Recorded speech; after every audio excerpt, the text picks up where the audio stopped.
गाडीत खालीवर पाहता पाहता त्याच्या पायाशी पडलेला एक मोबाईल त्याला दिसला. त्याने मोबाईल हातात घेतला, पण मोबाईल लॉक होता. बॅटरी जवळजवळ 61% बाकी होती. म्हणजे त्याच्याकडे मोबाईल नाहीये ही गोष्ट इथे स्पष्ट झाली. त्याने मोबाईल तसाच डॅशबोर्डच्या कप्प्यात ठेवून दिला. तो विचार करत होता, तू म्हणतोस ते अगदी बरोबर आहे. डोंगराच्या बाजूने किंवा डोंगराला पार केल्यानंतर एखादं जंगल असू शकतं, यात शंका नाही. जय म्हणाला. त्याने गाडी आता तिथेच ठेवली.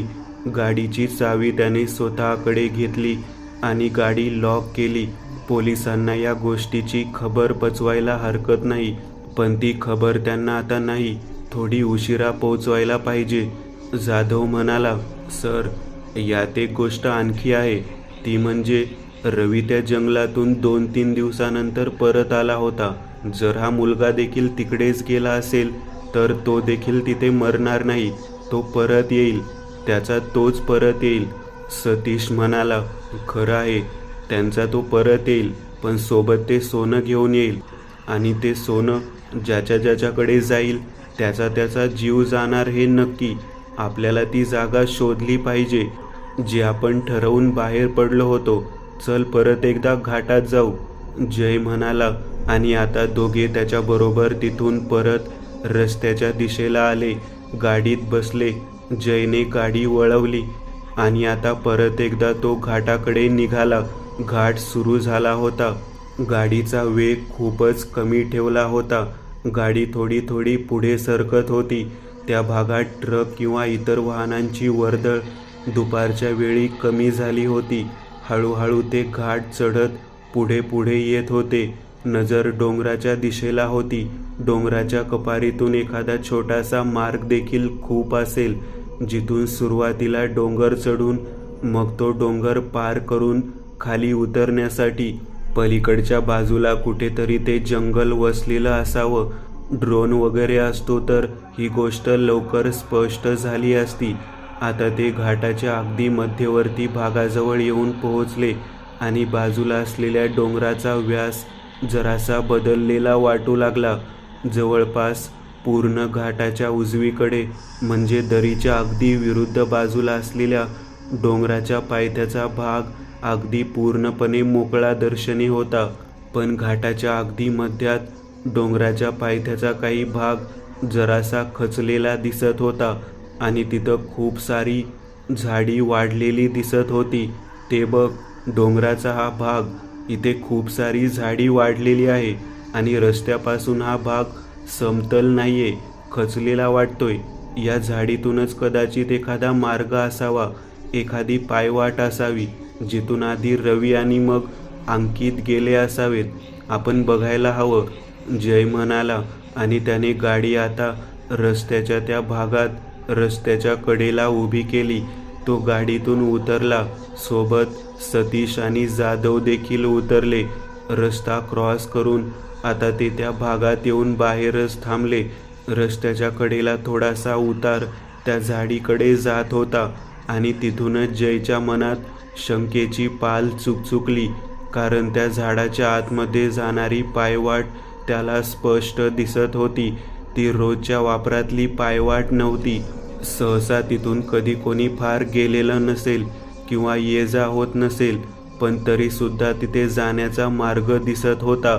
हा मार्ग झाडीच्या मधून डोंगराला जाऊन टेकत होता आणि डोंगराला खेटणाऱ्या भागाच्या आजूबाजूला काही मोठी झाडं वाढलेली दिसत होती, ज्यामुळे तो भाग पूर्णपणे झाकोळलेला दिसत होता. इथून जाताना कुणी वर नजर टाकली असती तर इथून कोणती पायवाट आहे हे कोणाला कधीही लक्षात येणार नाही. सतीश, जाधव आणि जय आता झाडीच्या जवळ आले. सावकाशपणे जयने आतमध्ये नजर टाकली आणि त्या झाडीमध्ये पायाखाली चिरडलं गेलेलं थोडंसं गवत आणि काही बारीक रोपटी त्याला दिसत होती. तिथे असलेल्या ओलसर मातीमध्ये बुटांचे काही ठसे त्याला वाळलेल्या अवस्थेत दिसत होते. आता तो थेट झाडीत घुसला. जाधव आणि सतीश हे त्याच्या मागे मागे होत. 4-5 पावलं टाकून थोडंसं पुढे आल्यावर आता ती मोठी झाडे सुरू झाली होती आणि झाडीच्या आतमध्ये जाणारा तो मार्ग पूर्णपणे झाकलेला दिसत होता. दिवसाची वेळ असल्यामुळे मार्ग स्पष्ट होता. आसपास वाढलेली जंगली रोपटी आणि कमरेपर्यंत वाढलेलं गवत बाजूला करत आता तो आणखी पुढे आला. समोर 2 डोंगरांच्या मधली निमुळती अशी खाच दिसत होती. 2 डोंगर जिथे विभागले गेले होते आणि मग पुढे होऊन हळूहळू ते डोंगर एकमेकांना परत थोडे थोडे जुळत असावेत असं दिसत होतं. त्या झाडीत ती वाट गुडूप होत होती. काही अंतर आधी थोडी समतल आणि मग हळूहळू थोडी चढत जाणारी ती वाट. आता ते तिघेही चालत राहिले. जवळपास 40-50 फूट अंतर ते तसेच पुढे चालत राहिले. चढ आता वाढत होता. म्हणजे ती वाट या झाडीतून जिथं कुठं संपेल तो भाग कदाचित परत एकदा एखाद्या मागच्या भागात असलेल्या टेकडी किंवा डोंगरावर निघणार हे स्पष्ट होतं. काही अंतर अजून पुढे आल्यावर त्याला आता तिथं झाडीतून जाणाऱ्या वाटेचं दुसरं टोक आता दिसू लागले. सूर्यप्रकाश जो इतका वेळ तिथपर्यंत येत नसावा, पण आता त्या सूर्यप्रकाशाची किरणं त्याला काही अंतरावर दिसू लागली. त्यांनी चालण्याचा वेग वाढवला आणि तो झाडीतून बाहेर आला. सतीश आणि जाधव त्याच्या मागे मागे झाडीतून बाहेर आले आणि त्यांनी आजूबाजूला बघितलं. ते आता मागच्या बाजूला असलेल्या एका टेकडीवर होते. त्या टेकडीवरून जयने खाली नजर टाकली आणि पूर्णपणे मंत्रमुग्ध होत तो समोर पसरलेल्या त्या विशाल अशा जंगलाकडे बघत राहिला. त्या टेकडीवरून जाणारी एक पायवाट खाली त्या जंगलात जाऊन संपत होती. आता तो त्या दिशेला चालू लागला. सतीश आणि जाधवही मागे होते. सुभान्या, सुभान्या. अचानक मागून आवाज ऐकू आला आणि सुभानने दचकून मागे बघितलं. मागे कोणीच नव्हतं. जय टेकडी उतरत मध्यभागी पोहोचला होता. त्याच्या मागे 5-6 फूटवर सतीश आणि सर्वात मागे सुभान होता. काय झालं, थांबलास का? सतीशने मागे वळून सुभानला आवाज दिला. काही नाही. आता आपल्याला ऐकू आलेला आवाज हा भास होता की खरंच कोणीतरी आपलं नाव घेतलं? सुभान विचार करत करत पुढे चालत आला. आता टेकडीच्या पायथ्याशी येत जय थांबला.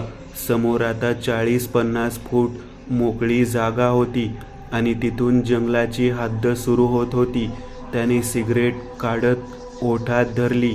ती पेटवत एक झुरका ओढला आणि अचानक दोन्ही कानशिलाच्या भागात एक जडपणा त्याला जाणवू लागला. तो जडपणा इतक्या पटकन चढला होता की जय काही क्षण सुन्न झाला होता. त्याचा डावा डोळा लवू लागला आणि नकारात्मक ऊर्जेचा वावर जाणवल्यावर त्याच्या नाभीवर जाणवणारा ताण त्याला आता इथं जाणवू लागलेला. त्याने सिगरेट खाली टाकत विझवली. कानावर लांबवर म्हणजेच जंगलाच्या आतून त्याला एका कुत्र्याच्या भुंकण्याचा आवाज ऐकू आला. एखादं कुत्र्याचं पिल्लू असावं असा अंदाज त्या आवाजाने येत होता.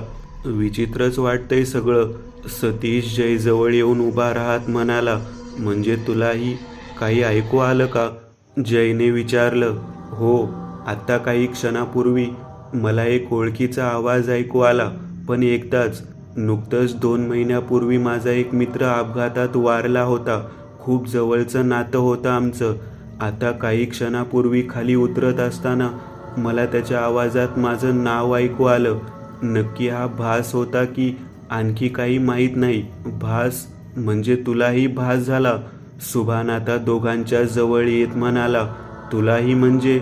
सतीशने विचारलं. आता मगाशी तू विचारलंस ना की मी थांबलो का?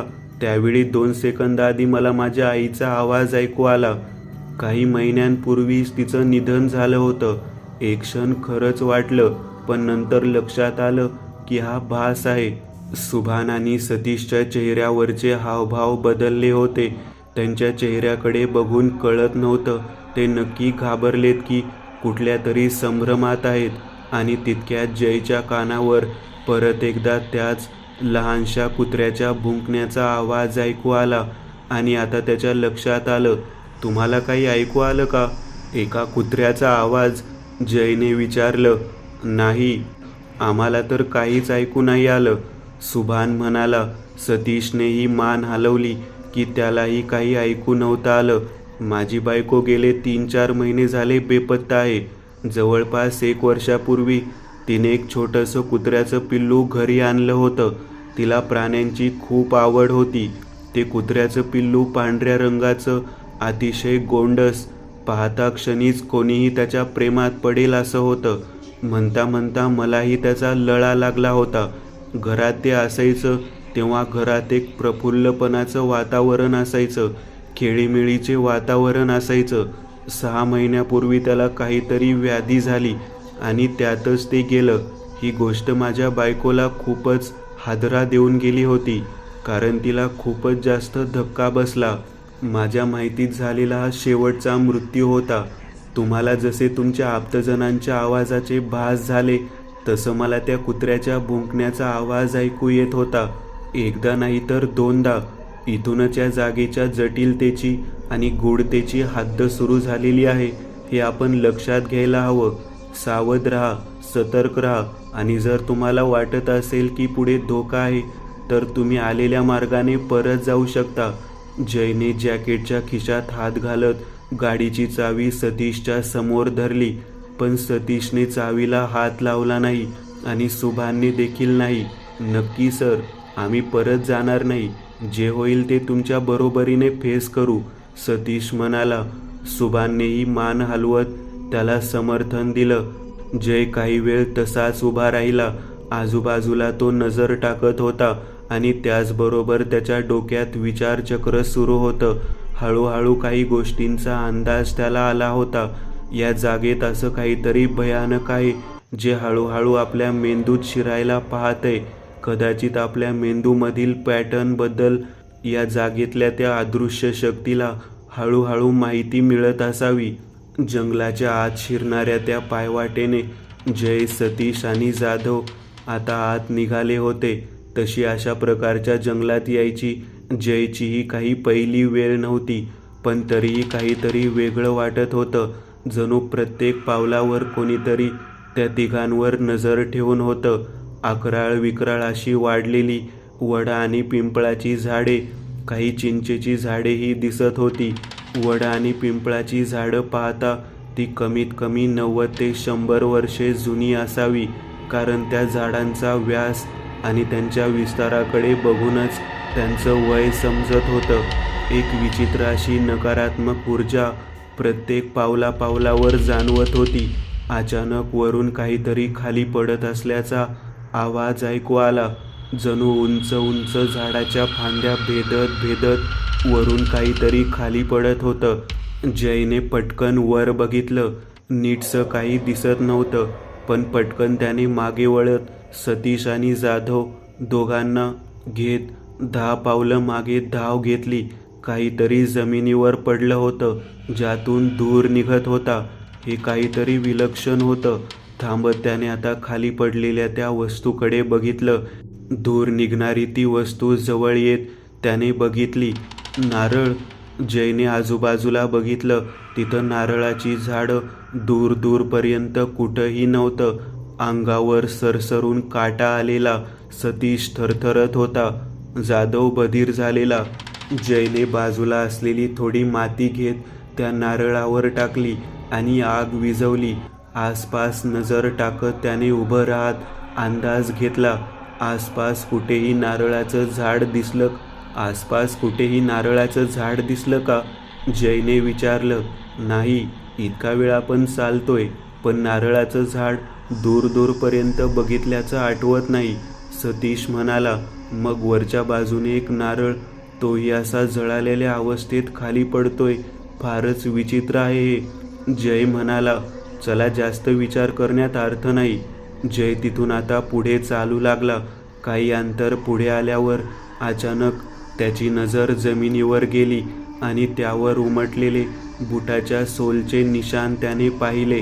अगदी हुबेहूब तसेच निशाण होते, जसे घाटाच्या रस्त्यातून त्या 2 डोंगरांच्या मधून जाणाऱ्या वाटेवर त्याला दिसले होते. मगाशी त्याने त्या निशाणांचा तिथे एक फोटो देखील काढला होता. मोबाईल उघडत त्याने आत मोबाईल उघडत त्याने आत पाहिलं.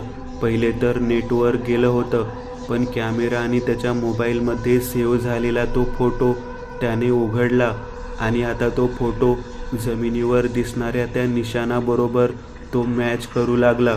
ते एकाच व्यक्तीच्या बुटाचे ठसे होते. ही गोष्ट आता स्पष्ट झाली होती. म्हणजे हा इथूनच गेला होता, आता यात शंका नाही. जय म्हणाला. तो आता उठून उभा राहिला आणि चालायला लागला. काही वेळ आता तसाच गेला. ते पुढे चालत होते. जंगलाची दाटी वाढतच चालली होती. जाधव सर्वात मागे होता. मागून कोणीतरी वेगाने धावत आपल्या दिशेला येत असल्याचा भास त्याला होऊ लागला. सुरुवातीला एक व्यक्तीची सलग पडणारी पावलं आणि मग अचानक असं जाणवू लागलं की चारही दिशांनी कोणीतरी धावत येतंय. त्याने जागीच थांबत सगळीकडे नजर टाकली. हळूहळू एक विचित्र असा धूर हवेत पसरू लागला होता आणि हे जे काही घडलं होतं ते अगदी काही क्षणात घडलं होतं. इतका धूर अचानक आला कुठून? जणू काही वणवा लागला असावा असा तो धूर नाकातोंडात जाऊन डोळ्यातून पाणी येऊ लागलं होतं. आता त्या धुराच्या पडद्यामुळे आपल्या दिशेला नक्की कोण आणि कुठून धावत येते याबद्दलही जाधवला काही कल्पना नव्हती. आणि अचानक मानेवर एक धारदार शस्त्राचा वर्मी घाव झाला. क्षणभरासाठी त्याच्या डोळ्यासमोर अंधारी आली. डोळे उघडले तेव्हा तो जमिनीवर पडला होता आणि समोरचं दृश्य बघून त्याच्या अंतर्मनाच्या अक्षरशः चिंधड्या उडाल्या. कारण जमिनीवर तो स्वतः पडलेला नव्हता. त्याचं धडापासून वेगळं झालेलं शिर जमिनीवर पडलेलं. त्याचे डोळे स्वतःच्याच शिरच्छेद झालेल्या देहाला तडफडताना समोर पाहत होते. सतीश आणि जयच्या आर्तकिंकाळ्या त्याच्या कानाचे पडदे सुन्न करून गेल्या. वेदनेची जाणीव त्याच्या पंचेंद्रियांना सर्वत्र सर्वीकडून जाणवत होती. अचानक काय आलं आणि आपल्याला काय चिरून गेलं या गोष्टीचा विचार करता करता त्याचे डोळे मिटले गेले. तोंडावर पाण्याचे शिंतोडे पडले आणि डोळे मिचकवत त्याने हळूहळू डोळे उघडले. तो जमिनीवर आडवा पडलेला. बाजूला जय आणि सतीश उभे होते. जयच्या हातात पाण्याची एक बाटली होती. थरथरत जाधव अगदी जमिनीवरून लगेच उठून उभा राहिला आणि आजूबाजूला बघू लागला. आजूबाजूला काहीच नव्हतं. ना कसला धूर, ना कोणी तिराईक लोक. त्यांनी मग स्वतःच्या शरीराकडे बघितलं. स्वतःच्या मानेला आणि चेहऱ्याला हात लावून त्याने नीट पाहिलं. तो विचित्र वागत होता हे जयच्या लक्षात आलं. काय झालं? काय झालं काय तुला एकदम? जमिनीवर कोसळलास. 10-15 फूट आम्ही पुढे गेलो होतो. मागे पाहिलं तर तू जमिनीवर पडलेलास. नक्की घडलं काय? काही दिसलं का तुला? जयने विचारलं. नक्की ते काय होतं माझं मलाच कळत नाहीये. जागेपणी पाहिलेलं स्वप्न का भविष्यात घडणारी सत्य घटना माहीत नाही. कुणाच्या तरी धावत जवळ येण्याचा आवाज, मग सगळीकडे पसरलेला धूर आणि मग माझ्या मानेवर झालेला एका धारदार शस्त्राचा प्रहार. जमिनीवर पडलेलं माझं शिर, तुमच्या दोघांच्या ऐकू आलेल्या किंकाळ्या आणि तडफडणारं माझं रक्तात माखलेले शरीर. असं काहीतरी विचित्र पाहिलं मी आता. जाधवची जीभ वळत नव्हती, पण तरीही त्याने ती घटना सांगितली. मी म्हटलं होतं तुम्हाला दोघांना, नका रिस्क घेऊ. मी याहीपेक्षा वाईट परिस्थितीतून गेलोय. आजवर आता आपण खूप आत आलोय. आता मागे फिरायचा रस्ता देखील इतका सरळ नसेल. पुढे जावंच लागेल. प्रवासात अर्धवट सोडून चालणार नाही, जय म्हणाला. जाधवने थोडं पाणी प्यायला आणि मग आता ते तिघेही परत एकदा त्याच वाटेने सरळ चालू लागले. आता पुढचे 100-200 मीटर अगदी सगळं काही नीट सुरू होतं. चढ उताराची ती वाट आता उताराकडे झुकत होती. काही अंतरावरच त्या पायवाटेला छेदत जाणारा एक लहानसा ओढा आता दिसू लागलेला. ओढ्याला पाणी नव्हतं. ओढ्याच्या तळाला असलेले दगड गोटे दिसत होते. पण एक गोष्ट आता जयच्या ध्यानात आली. नकारात्मक ऊर्जेत एक जराशी वाढ झालेली दिसत होती आणि अचानक ओढ्याच्या काही अंतर पुढे दिसणाऱ्या झाडीतून परत तोच कुत्र्याच्या भुंकण्याचा आवाज त्याला ऐकू आला. काही ऐकलं का तुम्ही? जयने मागे वळून पाहिलं आणि आता त्याच्या पायाखालची जमीन सरकली. सतीश आणि जाधव मागे नव्हतेच.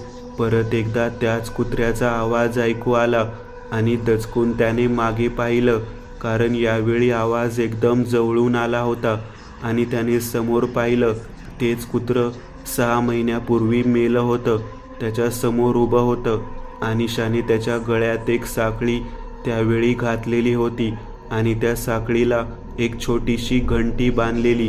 ती साखळी त्याच्या गळ्यात तशीच होती आणि ती घंटी देखील. त्यामुळे जय जे पाहत होता ते तेच कुत्रं होतं.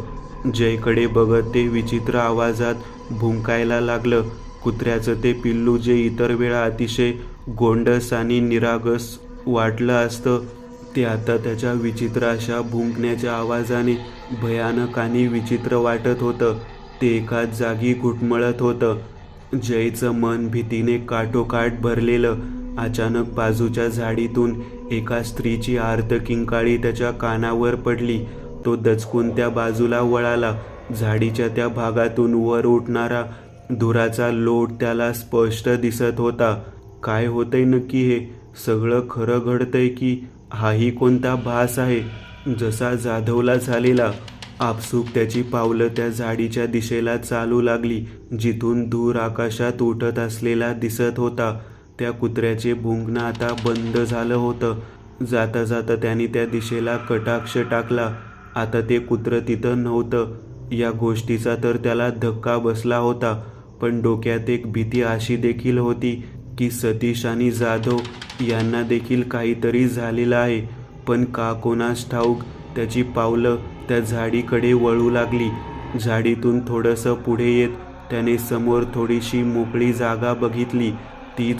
तिचं ओरडणं थांबलं होतं आणि क्षणभर तो थक्क झाला.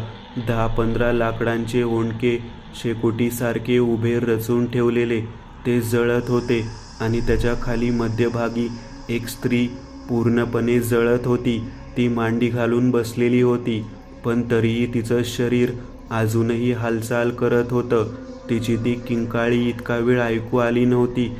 ती अचानक त्याची ते मधून त्याच्याकडे बघत जोरजोरात किंचाळू लागली. जयच्या हातापायाला मुंग्या आल्या होत्या. जणू काही त्याचं शरीर सुन्न झालं होतं. त्याला हालचालच करता येत नव्हती. कानावर अचानक त्या कुत्र्याच्या भुंकण्याचा आवाज आला आणि म्हणता म्हणता त्यात जळणाऱ्या चितेचा धूर आता सगळीकडे पसरू लागला. डोळे चुरचुरू लागले आणि तितक्यात त्याच्या खांद्यावर कोणीतरी हात ठेवला. दचकून जयने मागे पाहिलं आणि आता समोर कोणती चिता किंवा शेकोटी नव्हती.